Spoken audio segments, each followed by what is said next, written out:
Alright, everybody, I'm not gonna bullshit you. If you don't know what I'm talking about, then go watch the last video. We're gonna keep doing this, and let's just get started. Alright, so from where we left off last time, after A-Train nearly got had his heart attack and nearly died, he recovered. Mild, pretty good. But it wasn't a full recovery, and the compound V that he took really affected his system to the point where he can't really run that much. It's not completely bad. He can still run to some degree, but he's not in his prime anymore. He's starting to be a risk. He can't run as much as he used to be.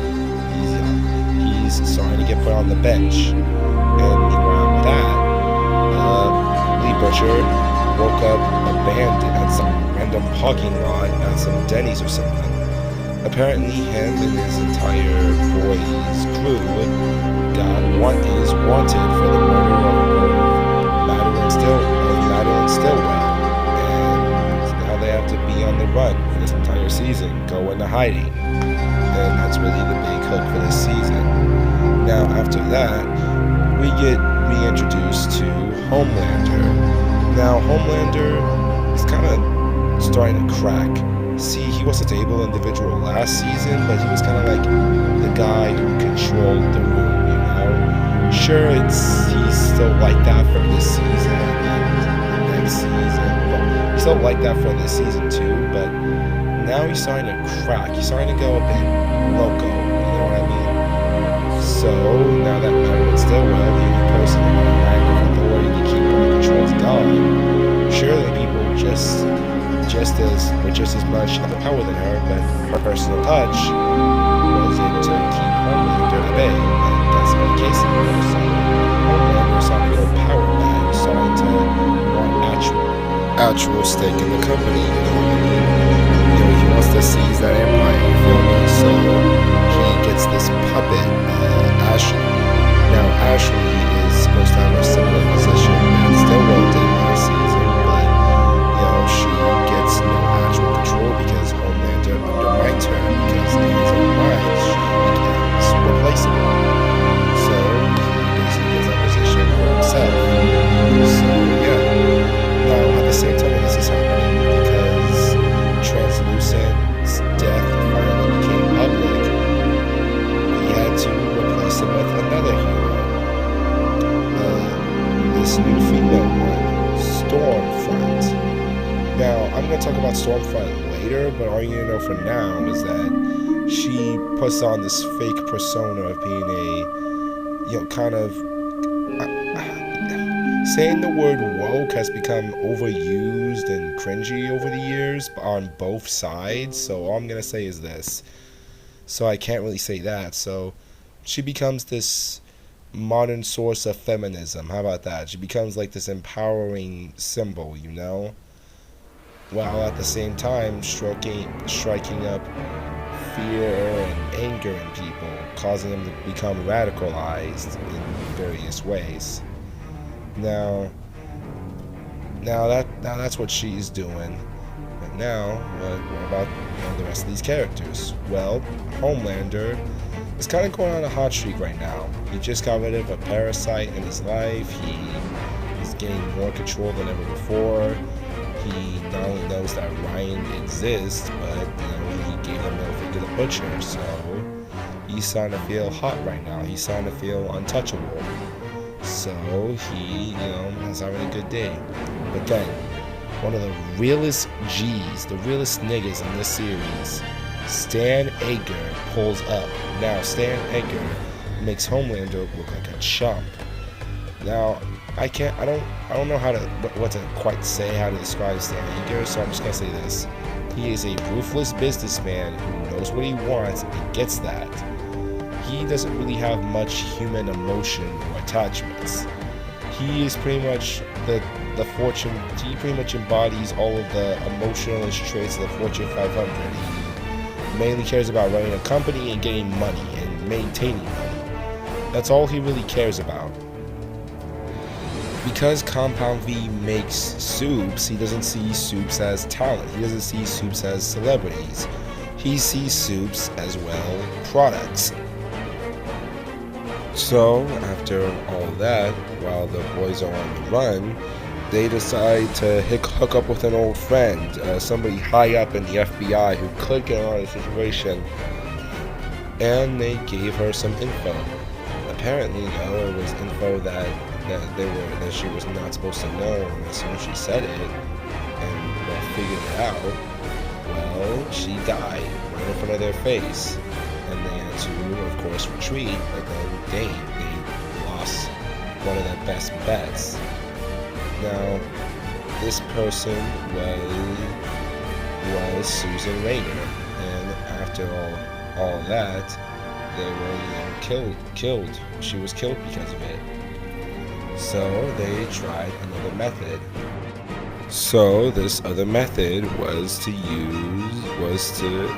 do a favor and get help from Grace Mallory. Now, Grace was the founder and OG leader of the Boys, but because of what happened tragically to her kids, she decided to take a step back and not lead the Boys anymore. But she still had a couple high notches in the radar, and with the help of bringing in Kimiko's brother for American questioning, because he kind of became a counter-terrorist from Korea to fight for the rest of the world, because hard relations between the U.S. and the rest of the country. Well, after all that tried and happened and failed again,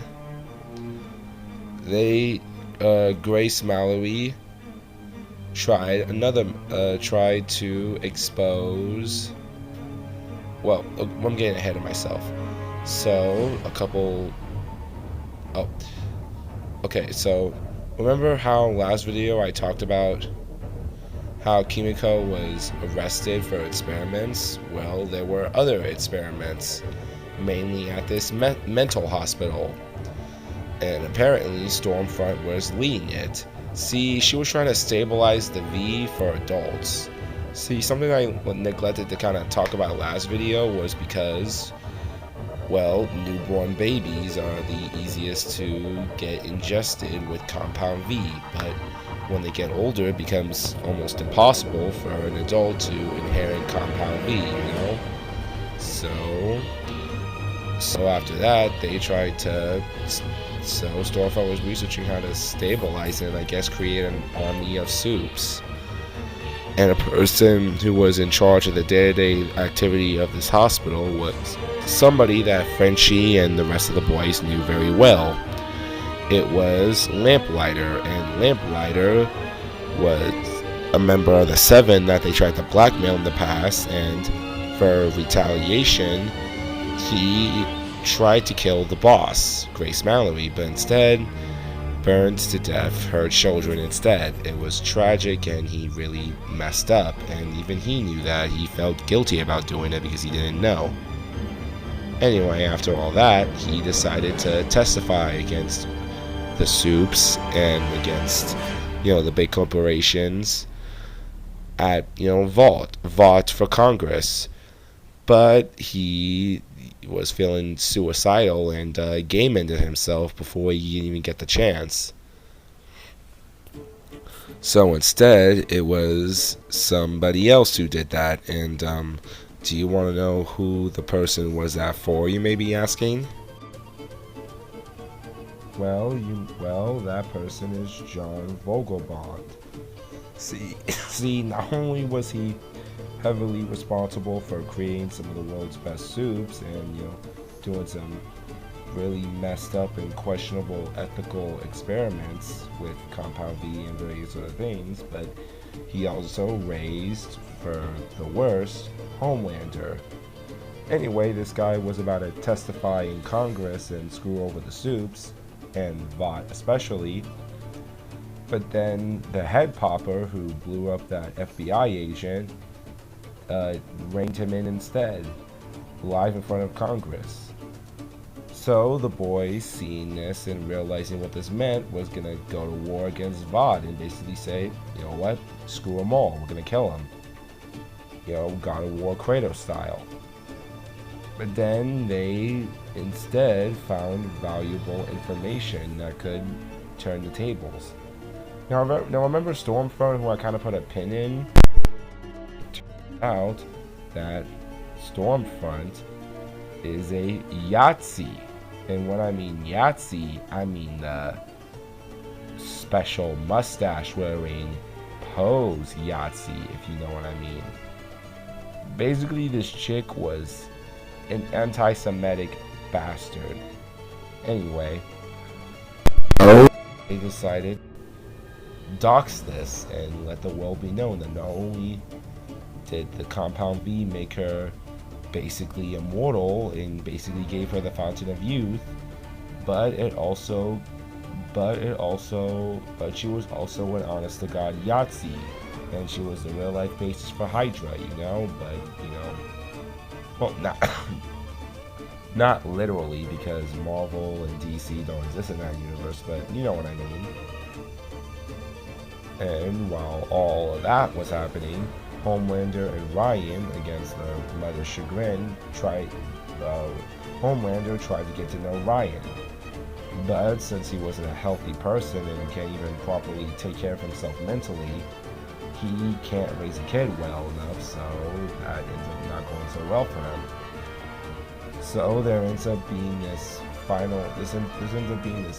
huge struggle battle where Butcher was willing to sell out Ryan in order to make sure that him and his wife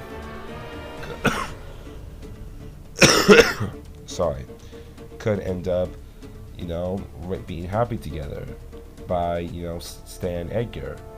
But he had a crisis of fate, had a crisis about it, changed his mind, and decided to, fight the good fight. So after some struggling and some fighting, he decided to, do the right thing. And, Ryan, thought that Butcher would be a better dad, and also the fact that the mother, told him to, try to, get to know Butcher and try to, see him as a father, basically. So when he had to pick, he picked Butcher. And, Homelander was about to, lose it and, start killing after Ryan accidentally murdered Stormfront. Good riddance. But you remember that plane crash I talked about last video? Well, it came in clutch because Queen Maeve found a recording and basically blackmailed him. Hey, I'm gonna leak that Flight 37 video if you don't back off and, make things right. And now they're in this stalemate where if she leaks it, then Homelander gets to go crazy and, kill everyone and everything. But since he doesn't want to do that, at least for now, because of his public image, then he could, he would still want that on some level. So he has to give up Ryan, at least for now. And one more thing, you want to know who the head papa was this entire time? It was Victoria Newman, also a adopted daughter of Stan Edgar. And, after the boys temporarily disbanded to try to get their lives back together, Huey ended up working to try and work from the inside, work within the system, work within the government, or political parties to try and take down the Vought heroes more legitimately. And he chose the worst possible candidate because it was Victoria Newman herself, ironically, that he decided to follow. And that's where we currently are. Oh, and The Deep and was busy getting canceled, but because he was able to, be in the right place at the right time, he was able to get back into the 7. No. Well, for now, he wasn't able to get back into the 7. I almost got ahead of myself. But, A-Train, right place, right time, and in order to make Vought not look like a bunch of Yahtzee sympathizers, put the black man back on the team because, he was forced to leave for a little while. And that's all the cliff notes that I can currently remember. So yeah, that's all the crazy stuff that went down. Now, even though the second season is longer than the first season by a little bit, this video is shorter. And, that's because I was like trying to that's because there were less key characters that carried over through multiple seasons that I had to like introduce here, and I could just keep going through the important and keep continuing with the development of the important characters. Probably missed a lot of details, but hey, if you want to know more about what happens, just watch the show. Really good. Anyway, thanks for watching, guys, and see you later for season 3, and then we take that detour to loop back to Gen V. Alright.